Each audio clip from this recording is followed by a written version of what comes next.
राष्ट्रीय स्वयंसेवक संघ के 57वीं वर्ष और विजयदशमी उत्सव पर संघ के माननीय सरसंघचालक डॉक्टर मोहन भागवत जी का संबोधन। आइए इस वीडियो में सुनते हैं। संघ के कार्य के 100 वर्ष पूरे करने वाले और इस निमित्त वर्षभर संघ ने जो कार्यक्रम आयोजित किए हैं उनका सूत्रपात करने वाले इस विजयादशमी उत्सव के निमित्त हम सब एकत्रित लोगों के बीच में आज के हमारे प्रमुख अतिथि महोदय भूतपूर्व राष्ट्रपति जी आदरणीय रामनाथ जी कोविंद,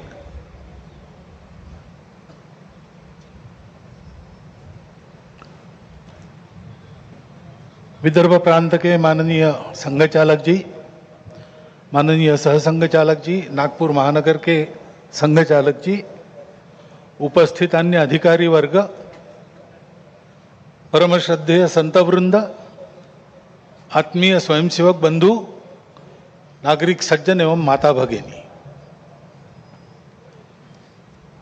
यह वर्ष श्री गुरु तेग बहादुर जी के बलिदान का 350वां वर्ष इस नाते और संपन्न होगा। हिंद की चादर बनकर जिन्होंने अत्याचार, अन्याय और सांप्रदायिक भेदभाव से समाज के मुक्ति के लिए अपना सर्वोच्च बलिदान दिया, समाज की रक्षा की, ऐसी एक विभूति, उसका स्मरण इस वर्ष होगा। आज 2 अक्टूबर है, इसलिए स्वर्गीय महात्मा गांधी जी की भी जयंती है। अपने स्वातंत्र्य की लड़ाई में उनका योगदान तो अविस्मरणीय है,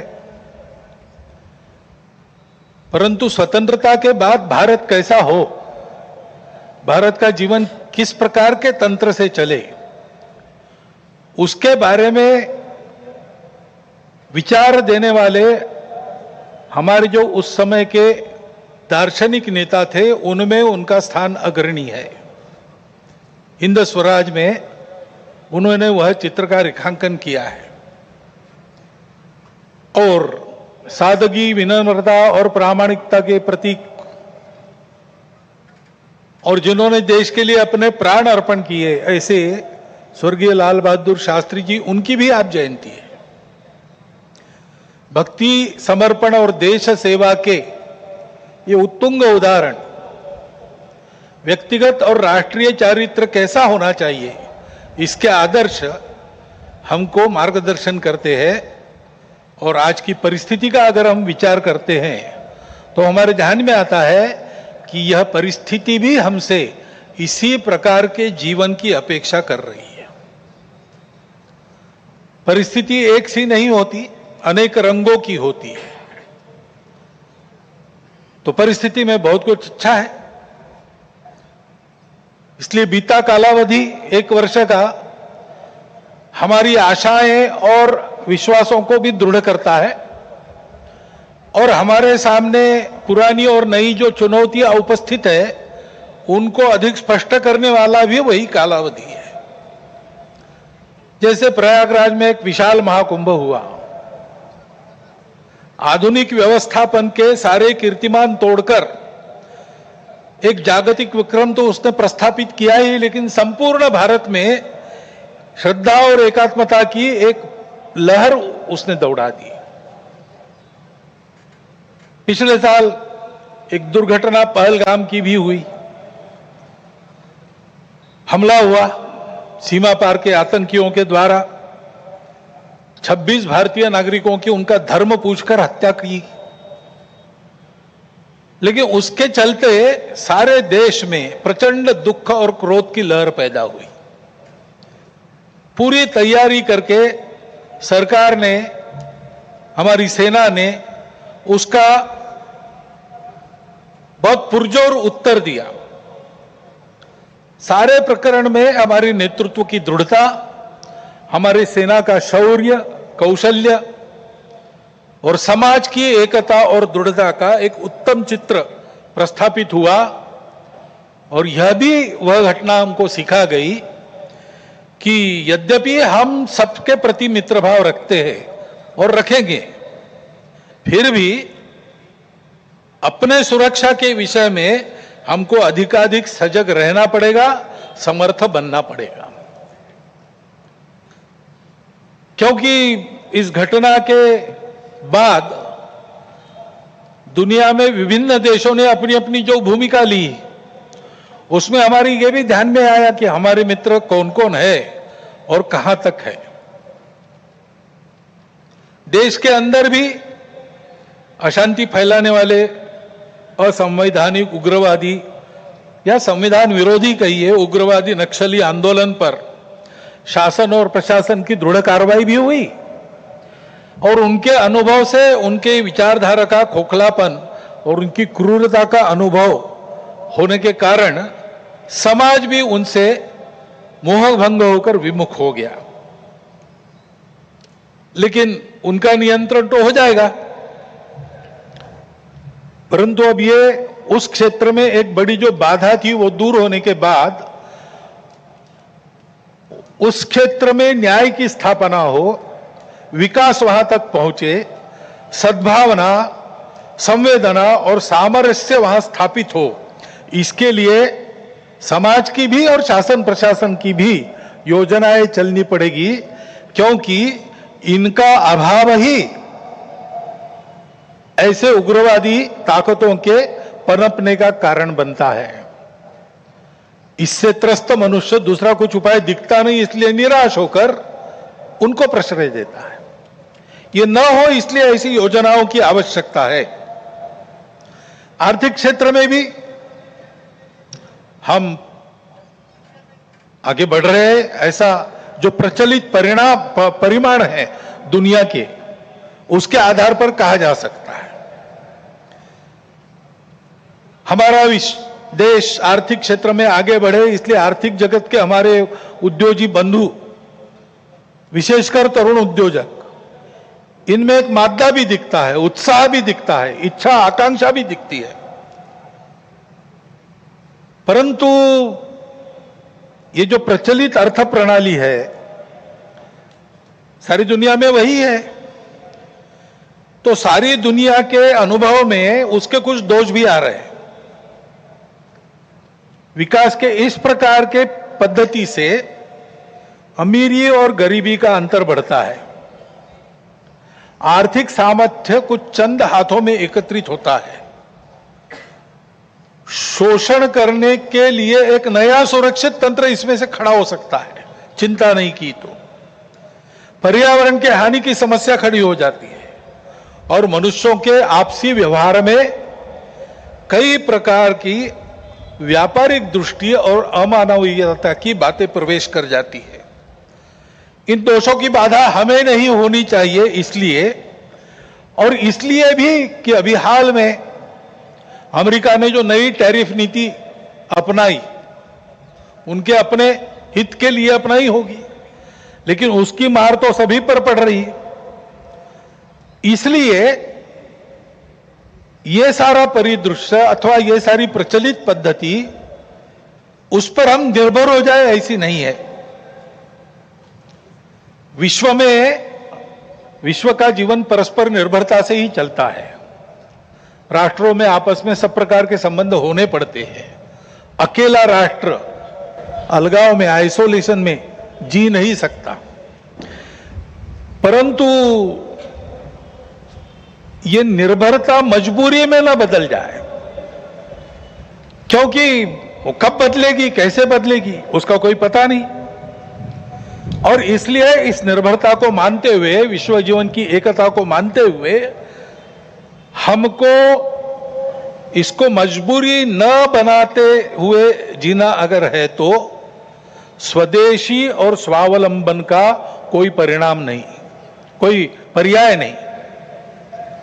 हमको आत्मनिर्भर होना पड़ेगा, स्वावलंबी जीवन जीना पड़ेगा, स्वदेशी का उपयोग करना पड़ेगा और फिर भी अंतर्राष्ट्रीय संबंधों का सब प्रकार के, राजनयिक हो, आर्थिक हो, व्यापारिक हो, इन सबका जतन हमको करना पड़ेगा, लेकिन उसमें मजबूरी नहीं होगी, हमारी अपनी इच्छा होगी, हमारा अपना सद्भाव होगा, ऐसा हमको बनना पड़ेगा। प्रचलित पद्धति जो है उसके दुष्परिणाम हमारे यहां भी दिखते हैं। अभी हाल में ही जो खबरें पिछले 1-2 साल से चल रही है, प्रत्यक्ष हम देख रहे हैं हिमालय के क्षेत्र में कैसे चल रहा है। वर्षा का अनियमित होना तो सर्वदूर है, प्रकृति के प्रकोप भी बढ़ गए हैं, भूस्खलन होता है, अप्रत्याशित वर्षा होती है, हिमनदियां सूख रही है। ऐसे परिणाम गत 3-4 वर्षों में तीव्र होते चले जा रहे हैं। ये हिमालय हमारे लिए सुरक्षा की दीवार और दक्षिण पूर्व एशिया के लिए उसका पूरा जलस्रोत हिमालय से ही आता है। अगर प्रचलित विकास की पद्धति में से इन सारी बातों को और प्रोत्साहन मिलता होने के लिए, तो उस नीति का हमको पुनर्विचार करना पड़ेगा, क्योंकि हिमालय की आज की अवस्था एक खतरे की घंटी बजा रही है। प्राकृतिक उथल पुथल है तो जनजीवन में भी उथल पुथल दिख रही है। श्रीलंका में, बाद में बांग्लादेश में, बाद में नेपाल में, हमारे पड़ोसी देशों में भी हमने इसका अनुभव किया। अब कभी कभी हो जाता है, प्रशासन जनता के पास नहीं रहता, संवेदनशील नहीं रहता, लोकाभिमुख नहीं रहता, उनकी जनता की अवस्थाओं को ध्यान में रखकर नीतियां नहीं बनती, तो असंतोष रहता है। परंतु उस असंतोष को इस प्रकार व्यक्त होना, यह किसी के लाभ की बात नहीं है।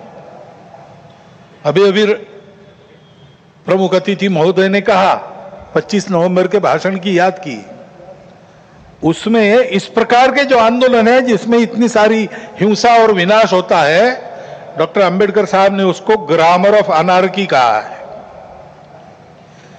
प्रजातांत्रिक मार्गों से भी परिवर्तन आता है, ऐसे हिंसक मार्गों से परिवर्तन नहीं आता है। एक उथल पुथल हो जाती है लेकिन स्थिति यथावत रहती है। पूरे दुनिया का अभी तक का इतिहास देख लीजिए, जब से ये उथल पुथल वाली तथाकथित रिवॉल्यूशंस, क्रांतियां आई, किसी क्रांति ने अपने उद्दिष्ट को प्राप्त नहीं किया। राजा के खिलाफ फ्रांस की राज्य क्रांति हुई, उसका परिणाम क्या हुआ? नेपोलियन बादशाह बन गया, वही राजतंत्र कायम रहा। इतनी सारी तथाकथित साम्यवादी क्रांतियां हुई, सब साम्यवादी देश आज पूंजीवादी तंत्र पर चल रहे हैं, जिसके खिलाफ क्रांति हुई थी।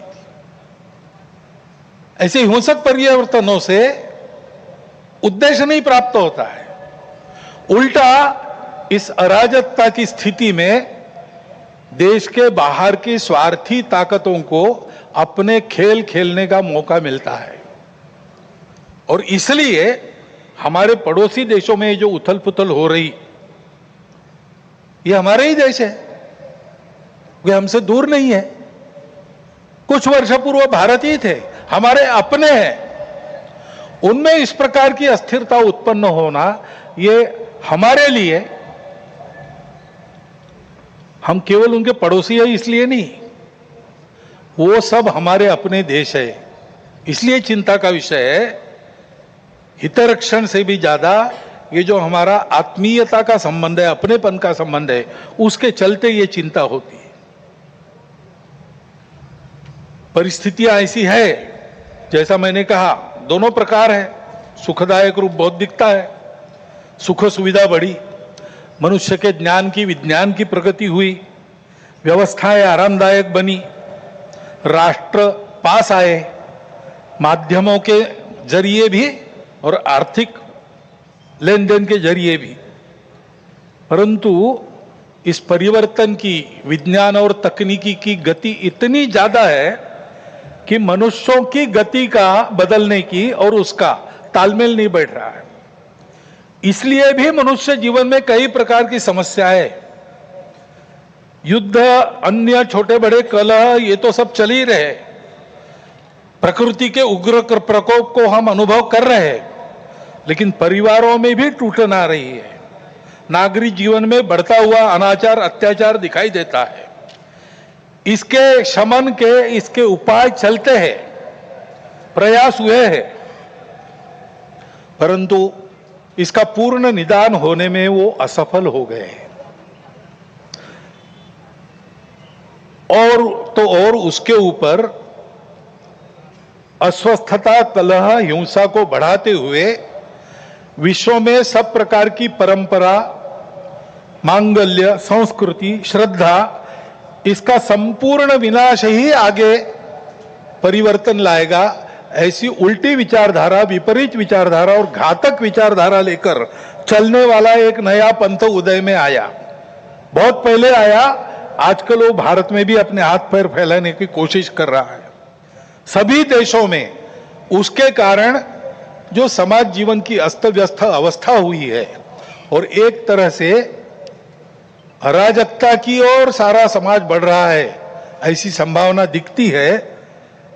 उसका अनुभव सब देशों में हो रहा है और इसलिए इन सारी परिस्थितियों को लेकर विश्व जब पुनर्चिंतन करता है तो वो भारत की ओर अपेक्षा से देखता है।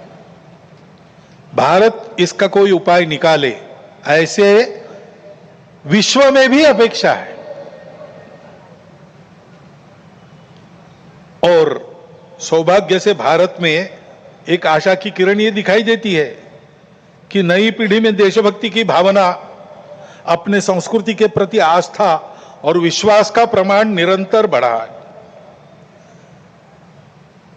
संघ के स्वयंसेवकों सहित समाज के व्यक्ति और समाज की संस्थाएं अभावग्रस्त वर्गों की निस्वार्थ सेवा करने के लिए अधिकाधिक आगे आ रहे हैं। समाज स्वयं को सक्षम अनुभव करता है और इसलिए कई बातों में सरकार के पहले पहल करके अपने सामने की समस्याओं का खुद ही निदान करने में यशस्वी हो रहा है। यह भी एक अच्छा लक्षण है और इसलिए ऐसे सब कार्यों में समाज का सहयोग संघ भी अनुभव करता है, अन्य ऐसे काम करने वाले संगठन और व्यक्ति भी अनुभव करते हैं। प्रत्यक्ष सहयोग और सहभाग, इसकी इच्छा समाज में बढ़ रही है और बुद्धिजीवियों में भी अपने देश के हमारा कोई स्वतंत्र अलग ऐसा कोई प्रतिमान, ऐसा कोई मॉडल हो सकता है क्या, इसकी खोज करनी चाहिए, ऐसा चिंतन बढ़ रहा है। क्योंकि भारतीय चिंतन दृष्टि एक विशेष है। हमारे प्रमुख अतिथि महोदय ने जितने नाम लिए उन सहित स्वामी विवेकानंद से लेकर तो महात्मा गांधी जी, दीनदयाल उपाध्याय, राम मनोहर लोहिया जी तक, इन सब लोगों ने इस प्रकार की दृष्टि को सामने रखते हुए कुछ चिंतन दिया है। उसकी तफसील उसके अलग अलग होंगे, परंतु उसकी दिशा एक ही है। आधुनिक विश्व के पास जो दृष्टि है वो गलत नहीं है, लेकिन अधूरी अवश्य है। मानव का भौतिक विकास होता है, नैतिक विकास की ओर ध्यान नहीं रहता है। विकास होता है, पर्यावरण की ओर ध्यान नहीं रहता। विकास होता है, कुछ लोगों का होता है, कुछ का नहीं होता। आज अमेरिका का जीवन विकसित माना जाता है, उसको आदर्श मानकर हम चले भारत के लोग, और हमने चाहा कि भारत अमेरिका जैसा जीवन जिए। तो कुछ अभ्यासक कहते हैं हिसाब करके ऐसा जीवन जीने के लिए और 5 पृथ्वियों की आवश्यकता लगेगी। ये विकास कैसे होगा? ये हो नहीं सकता। प्रगति के साथ साथ इसी के कारण नई नई समस्याओं को हम झेल रहे, जो प्राण संकट बन रही है। दृष्टि का अधूरापन ही इसके लिए कारण है। हमारी दृष्टि है, हमारी दृष्टि भौतिक विकास के साथ साथ मन, बुद्धि और आध्यात्मिकता का विकास कर सकती है, करती है। व्यक्ति के साथ साथ मानव समूह और सृष्टि का भी विकास साधने वाली हमारी दृष्टि है।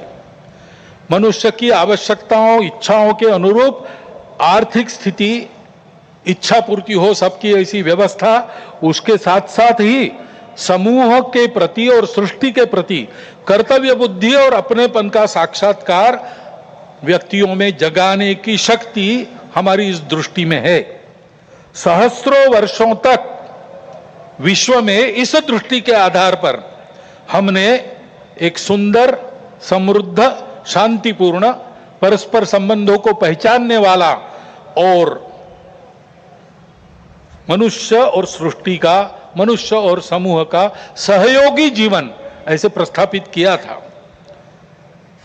आज विश्व के आवश्यकताओं की पूर्ति करते हुए उनकी समस्याओं का निराश करने का शाश्वत निदान देने वाली एक नई रचना को विश्व आवश्यक मान रहा है, भारत से अपेक्षा कर रहे हैं और नियति शायद यही कार्य हम भारतवासियों से चाहती है कि हम अपने उदाहरण से विश्व को एक नया ऐसा रास्ता दें। संघ 100 साल से ये सारा चिंतन, इन सब महापुरुषों का चिंतन लेकर, संघ का चिंतन नया नहीं है, वो अपनी दृष्टि के आधार पर अपने यहाँ परंपरा से चलने वाला आज तक आया हुआ यहाँ तक चिंतन है। उस चिंतन को लेकर संघ 100 साल से काम कर रहा है। समाज जीवन के विभिन्न आयामों में, संगठनों में, संस्थाओं में, स्थानीय स्तर पर भी, व्यक्तिगत पहल से भी स्वयंसेवक सक्रिय है। समाज जीवन में सक्रिय ऐसे अनेक सज्जनों के साथ भी सहयोग और संवाद स्वयंसेवकों का चलते रहता है। इन सब का जो संकलित अनुभव है, उसके आधार पर संघ का कुछ चिंतन है। वो चिंतन आज के कार्यक्रम में आपके सामने रखना, ये मेरे भाषण का प्रमुख उद्देश्य है। पहली बात है कि विश्व की व्यवस्था में परिवर्तन तो आवश्यक है, विनाश टालना है तो अनिवार्य है, परंतु हम एक विपरीत व्यवस्था में इतने आगे बढ़ गए, सारी दुनिया आगे चली गई, हम भी आगे चले गए। अब एकदम अगर पीछे मुड़ेंगे तो गाड़ी उलट जाएगी। इसलिए इस गति से आगे बढ़ते बढ़ते हुए धीरे धीरे छोटे छोटे कदमों से हमको मुड़ना पड़ेगा, एक लंबा मोड़ लेके पीछे आना पड़ेगा। देश काल परिस्थिति का ध्यान रखते हुए हम अपनी समग्र और एकात्म दृष्टि के आधार पर अपना स्वयं का विकास पथ बनाकर विश्व के सामने एक यशस्वी उदाहरण रखेंगे, तब इस व्यवस्था का परिवर्तन प्रारंभ होगा। अर्थ और काम के पीछे अंधी होकर भाग रही दुनिया को धर्म की दृष्टि देनी पड़ेगी। वो धर्म पूजा नहीं है, वर्शिप्स नहीं है, वो धर्म खान पान रीति रिवाज नहीं है, वो धर्म इसके परे सबको जोड़ने वाला, सबको उन्नत करने वाला, सबको साथ लेकर चलने वाला, प्रजा की, सृष्टि की धारणा करने वाला धर्म है। उस धर्म का मार्ग हमको अपने उदाहरण से विश्व को देना पड़ेगा। भारतवर्ष को ऐसा होना ही पड़ेगा, ऐसे संघ मानता है 100 साल के अनुभव के बाद। अब संपूर्ण देश को ऐसा खड़ा करना है, लेकिन व्यवस्था है उसको नहीं बना सकती। व्यवस्था बनाने वाला मनुष्य होता है, समाज होता है, वो जैसा है वैसी व्यवस्था बनाएगा। कहते हैं प्रजातंत्र में अंग्रेजी में एक वाक्य, people get the government they deserve. तो ये नहीं है कि सारा कुछ जिम्मा उन पर है, उनकी समीक्षा करके स्तुति या उनकी निंदा हम करते रहे, ऐसा नहीं होता है। जैसा समाज है वैसी व्यवस्थाएं चलेगी, और इसलिए समाज के आचरण में परिवर्तन आना चाहिए, तब व्यवस्था में परिवर्तन आता। वैसे भी कोई स्थापित व्यवस्था अपने को स्वयं को बदलने की इच्छुक नहीं रहती, और अपने को स्वयं को बदलने का उसका सामर्थ्य भी नहीं रहता, क्योंकि वो स्वयं को नहीं बनाती, समाज उनको बनाता है। ये सामर्थ्य समाज के पास रहता है। समाज को अपने आप को नए आचरण में ढालकर खड़ा होना पड़ता है। ये व्यवस्था परिवर्तन की पूर्व शर्त है। और समाज के आचरण के परिवर्तन जो आता है वो भाषणों और पुस्तकों से नहीं आता। प्रबोधन तो करना ही पड़ता है, लेकिन प्रबोधन करने वालों को स्वयं जो परिवर्तन चाहते हैं उसका उदाहरण बनना पड़ता। अपने व्यक्तिगत जीवन में, सामाजिक जीवन में, राष्ट्रीय जीवन में, अपने स्वयं के परिवार के जीवन में, अपने आजीविका के कार्य में हम उस परिवर्तन का उदाहरण बनकर जिए। और ऐसे जो उदाहरण स्वरूप व्यक्ति होते हैं जिनके जीवन में पारदर्शिता है, निस्वार्थ बुद्धि है, जिनके पास प्रामाणिकता है, संपूर्ण समाज को अपना मानकर जिनका जीवन व्यवहार उस समाज के हित के लिए चलता है, ऐसा स्थानीय नेतृत्व देने वाले व्यक्ति होने पड़ते हैं। इसलिए उन व्यक्तियों का निर्माण करना पड़ता है। और इसलिए संघ का अनुभव है व्यक्ति निर्माण से समाज परिवर्तन और समाज परिवर्तन में से व्यवस्था परिवर्तन, यही देश में और विश्व में परिवर्तन लाने का सही तरीका है। हर समाज में यही अनुभव है, ऐसा ही होता है। सब प्रगत देशों का इतिहास देखिए, आधुनिक इतिहास देखिए, ऐसा ही हुआ है। ऐसे व्यक्ति निर्माण करने की समाज की व्यवस्थाएं रहती है। हर एक राष्ट्र में, हर एक समाज का अपना एक पारिवारिक जीवन का तरीका था। अब लगभग सब जगह ध्वस्त हो गया, केवल भारत में बाकी है। परंतु 300 साल पहले अमेरिका में भी एक तरीका था, यूरोप में भी एक तरीका था। उस तरीके से ऐसे व्यक्तियों का निर्माण होता है। उस देश की एक विशिष्ट शिक्षा रहती है। उस शिक्षा में से उसके व्यक्तियों का मन तैयार होता है और उस समाज के जो क्रियाकलाप चलते उसमें से भी मनुष्य निर्माण होता है। एक प्रसिद्ध वाक्य है, the battle of Waterloo was won on the playgrounds of Harrow and Eton. वहां पर खेल खेलते खेलते जो समाज तैयार हुआ उसने जगत जेता कहे जाने वाले नेपोलियन को हरा दिया। ये ताकत कहां निर्माण हुई? समाज की व्यवस्था में निर्माण हुई। हमारे यहां भी ये था, परंतु 1000 वर्षों के आक्रमण में वो सब अस्त व्यस्त हो गया।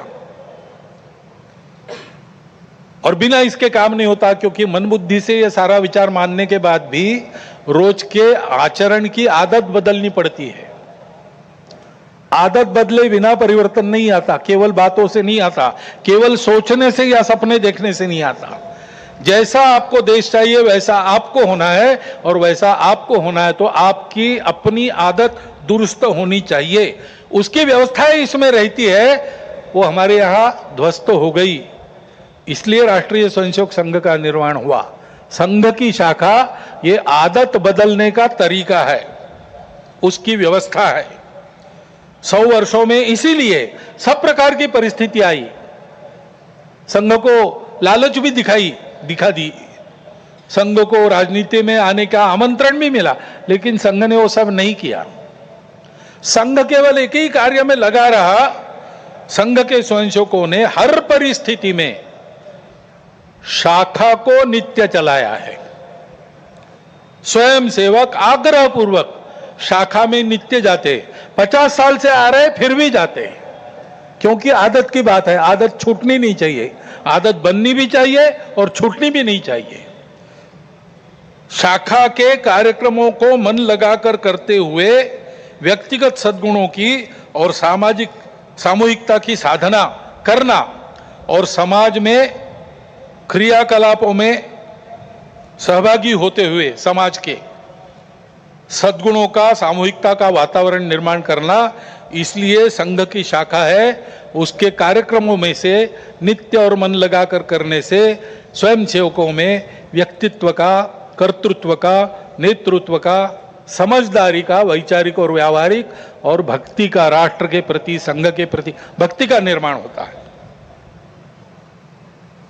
दूसरी बात, किसी भी देश को ऐसा होना है तो समाज में एकता चाहिए। वाक्य बताया, united we stand, divided we fall.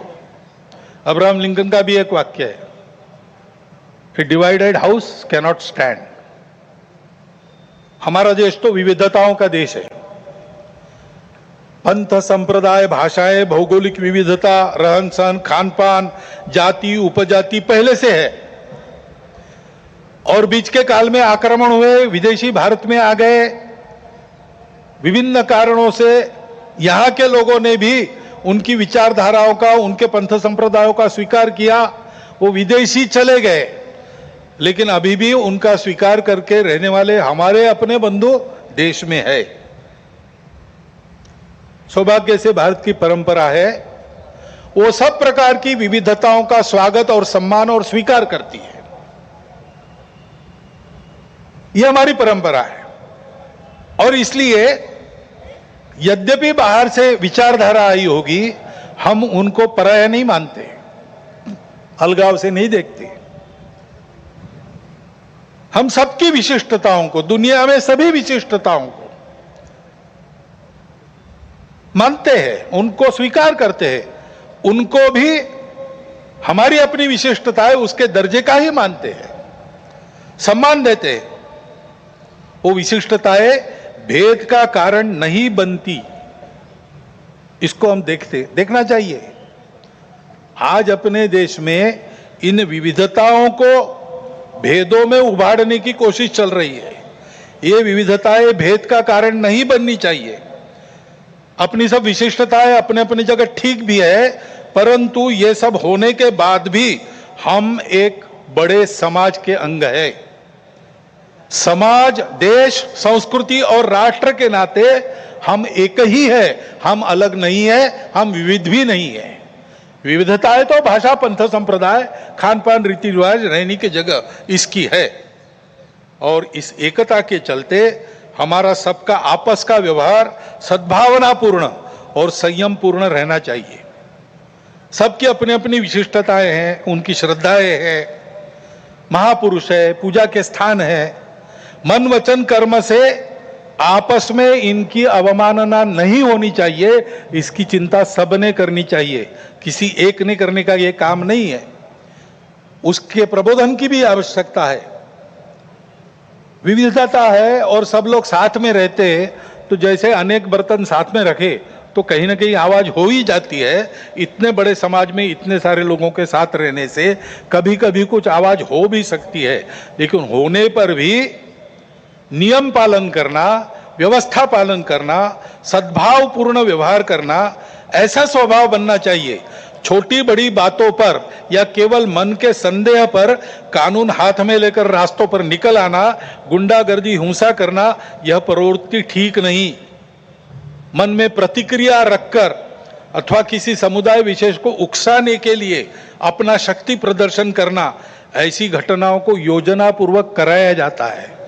उसके चंगुल में फंसना नहीं चाहिए। उसके परिणाम तात्कालिक और दीर्घकालिक दोनों दृष्टि से ठीक नहीं रहते। इन प्रवृत्तियों की रोकथाम आवश्यक है। शासन प्रशासन अपना काम बिना पक्षपात किए तथा बिना किसी दबाव में आए नियम के अनुसार करें, परंतु समाज की सज्जन शक्ति और युवा पीढ़ी को भी सजग और संगठित होना पड़ेगा। आवश्यकता अनुसार हस्तक्षेप भी करना पड़ेगा, क्योंकि ये अराजकता का व्याकरण है, इसको रोकना ही पड़ेगा। हमारी इस एकता का आधार क्या है? हमारी संस्कृति है। डॉक्टर अंबेडकर साहब ने इसको शब्द दिया है इनहेरेंट कल्चरल यूनिटी, अंतर्निहित सांस्कृतिक एकता। ये भारतीय संस्कृति प्राचीन समय से चलती आई है। भारत की विशेषता है, वो सर्वसमावेशक है, सबका सम्मान और स्वीकार करने की सीख देती है, क्योंकि भारत के आध्यात्मिक सत्य पर, उस सत्य पर आधारित धर्म पर, यानी सत्य, करुणा, शुचिता और तप के सदाचार पर वह धर्म आधारित है। उसी पर यह संस्कृति भी बनी है। इसका जतन सनातन काल से आज तक हर परिस्थिति में किसने किया है? तो निश्चित रूप से इस देश के पुत्र रूप हिंदू समाज में ने किया है, और इसलिए कभी कभी उसको हिंदू संस्कृति भी कहते हैं। ऋषि ने अपने तपोबल से इसका निर्माण किया है, क्योंकि भारत में उनको इसका विकास करने के लिए आवश्यक समृद्ध और सुरक्षित प्रकृति मिली, परिवेश मिला,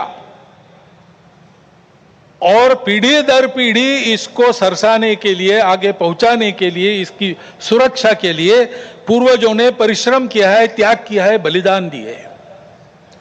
उस हमारी संस्कृति का आचरण, उसके आदर्श बने हमारे पूर्वजों का मन में गौरव और कृति में विवेकपूर्ण अनुसरण तथा यह सब जिसके कारण संभव हुआ, उस हमारे पवित्र मातृभूमि की भक्ति, यह मिलकर हमारी राष्ट्रीयता है।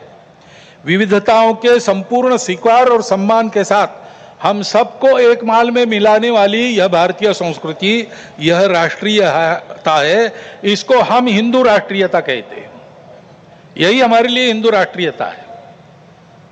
किसी को हिंदू शब्द से आपत्ति है, वो हिंदवी कहे, भारतीय कहे, आर्य कहे, जो कुछ है, ये सारे समानार्थी शब्द है, हम लोग जानते हैं। परंतु इस राष्ट्रीयता का स्पष्ट स्वरूप निर्देशित करने वाला एक ही शब्द हमको मिलता है, वो है हिंदू। वो कोई राज्य पर आधारित कल्पना है। हमारा राष्ट्र राज्य पर आधारित कभी रहा नहीं। हमारे यहां नेशन स्टेट की कल्पना नहीं है। हमारी यह संस्कृति राष्ट्र को बनाती है। राज्य आते जाते रहते हैं, राष्ट्र निरंतर विद्यमान रहा है। सनातन काल से अब तक ये हमारा प्राचीन हिंदू राष्ट्र है। इस अर्थ में हिंदू राष्ट्र है। सब प्रकार के उतार चढ़ाव हमने देखे, गुलामी भी देखी, स्वतंत्रता भी देखी। हम सदैव विद्यमान है, और इसलिए हिंदू समाज का बल संपन्न होना, शील संपन्न होना, संगठित होना इस देश के एकता, एकात्मता, सुरक्षा और विकास की गारंटी है। क्योंकि हिंदू समाज सनातन काल से यहां चलते आया है, वो इस देश का उत्तरदायी समाज है, रिस्पॉन्सिबल सोसाइटी है। और सौभाग्य से इस संस्कृति के और धर्म के कारण ऊपरविद के अनेकविध नाम और रूपों को देखकर, दुनिया की विविधता को देखकर मनुष्यों में बंटवारा और अलगाव खड़ा करने वाली हम और वो, अस एंड देम, इस मानसिकता से ये समाज पूर्णतः मुक्त था, मुक्त है और मुक्त रहेगा। वसुधैव कुटुंबकम की उदार विचारधारा का पुरस्कर्ता और संरक्षक यही समाज रहा है। विश्व के विकास में अपना अपेक्षित और उचित योगदान देने वाला देश, इसको बनाना ये इसीलिए हिंदू समाज का कर्तव्य बनता है। उसकी संगठित कार्य शक्ति के द्वारा विश्व को नई राह दे सकने वाले धर्म का संरक्षण करते हुए भारत को वैभव संपन्न बनाने का काम संकल्प लेकर 100 साल से कर रहा है संपूर्ण हिंदू समाज को संगठित करने का कार्य। क्योंकि समाज एक बार संगठित हो जाए तो ये सारे काम दूसरे किसी को नहीं करने पड़ते। नेताओं को, पार्टियों को, सरकारों को नहीं करने पड़ते। अवतारों को भी आने की जरूरत नहीं होती। समाज अपने सारे काम अपने बल पर कर लेता है। और इसलिए ऐसा समाज बनाने के लिए व्यक्तिगत और राष्ट्रीय चारित्र का निर्माण होना चाहिए, उनकी सुदृढ़ता बनी रहनी चाहिए। संघ की शाखा में अपने राष्ट्र स्वरूप की यह स्पष्ट कल्पना और गौरव प्राप्त होता है। और जो मैंने 5 बातें कही, कर्तृत्व, नेतृत्व, व्यक्तित्व, समझदारी और भक्ति, वो भी शाखा के इन संस्कारों से प्राप्त होती है। इसलिए शताब्दी वर्ष में हम जो कर रहे हैं, क्या सोचकर कर रहे हैं? एक तो ये सारा उत्पन्न करने वाला संघ की शाखा का काम, वो भौगोलिक दृष्टि से, समाज के विभिन्न स्तरों की दृष्टि से सर्वव्यापी होना चाहिए। और सामाजिक आचरण में सहज परिवर्तन लाने वाला पंच परिवर्तन कार्यक्रम हमारा है। उसका कुछ वर्णन तो प्रमुख अतिथि जी ने भी किया है, मुझे आज करने की आवश्यकता नहीं है, क्योंकि इन 5 विषयों का पूरा विवरण गत 2-3 वर्षों में हम सतत कर रहे हैं। सबको पता है ये पंच परिवर्तन क्या है। सामाजिक समरसता, कुटुंब प्रबोधन, पर्यावरण संरक्षण, स्वबोध, तथा स्वदेशी व नियम कानून, नागरिक अनुशासन और संविधान का पालन, इन 5 विषयों में स्वयं के आचरण से उनके उदाहरणों का, स्वयंसेवकों के उदाहरणों का अनुकरण समाज में हो, ऐसी अपेक्षा रख के कार्यक्रम चलेगा। इसमें जो करना है कृतियां, वो बहुत सरल है, सहज है, सब कर सकते हैं। और ये करने वाले केवल हम नहीं हैं, पहले से भी इस प्रकार के कार्यक्रम करने वाले अनेक व्यक्ति और अनेक संगठन समाज में है। उन सब के साथ हमारा सहयोग, समन्वय कुछ शुरू हो गया है, कुछ साधा जाएगा, सबको सहयोग रहेगा, सबके साथ समन्वय रहेगा। इसके आधार पर जो परिवर्तन आएगा समाज में, उससे भारतवर्ष खड़ा होगा। भारत का यही भूमिका भारत की रही है विश्व के इतिहास में। समय समय पर विश्व का खोया हुआ संतुलन वापस लाने वाला, विश्व के जीवन में संयम और मर्यादा का भान उत्पन्न करने वाला विश्व धर्म देना, कुछ वैश्विक मूल्यों के आधार पर अपने अपने देश की प्रकृति के अनुसार ये सारा योगदान हो, इस प्रकार का अपना अपना राष्ट्र खड़ा करना, ऐसा ये विश्व धर्म देना, ये भारत की भूमिका रही है। हमारे स्वातंत्र्य संग्राम तथा राष्ट्रीय नवोत्थान में पुरोधाओं के सामने स्वतंत्र होने के बाद भारत की समृद्धि और क्षमताओं के विकास का परिणाम क्या होगा, इसका जो चित्र था वो यही था। हमारे बंगाल प्रांत के माननीय संघ चालक थे स्वर्गीय केशव चंद्र चक्रवर्ती, उत्तम कवि थे। उन्होंने इस बात को अपने एक कविता में बड़े सुंदर शब्दों में व्यक्त किया है। बाली सिंघल जबोद्वीपे प्रांतार माझे ओठे, कोतो माठ कोतो मंदिर कोतो प्रस्तारे फूल फोटे, तादेर मुखेर मधुमय बानी, शुने थेमे जाए सब हानाहानी, अभ्युदयर सभ्यता जागे विश्वेर घरे घरे। सिंहल और जावा द्वीप तक भारतीय संस्कृति का प्रभाव फैला हुआ था। जगह जगह मठ मंदिर थे जहां जीवन की सुगंध फूलों से बिखरती थी। भारत की मधुर और ज्ञानवाणी सुनकर अन्य देशों में भी वैरभाव और अशांति समाप्ति होती थी और अभ्युदय की, यानी सबके उदय की सभ्यता जागती थी। आइए, भारत का यही आत्मस्वरूप आज की देशकाल परिस्थिति से सुसंगत शैली में फिर से विश्व में खड़ा करना है। पूर्वज प्रदत्त इस कर्तव्य को और विश्व की आज की इस अनिवार्य आवश्यकता को पूर्ण करने के लिए हम सब मिलकर, साथ चलकर अपने कर्तव्य पथ पर अग्रसर होने के लिए आज की विजयादशमी के मुहूर्त पर सीमोल्लंघन को संपन्न करें। भारत माता की जय।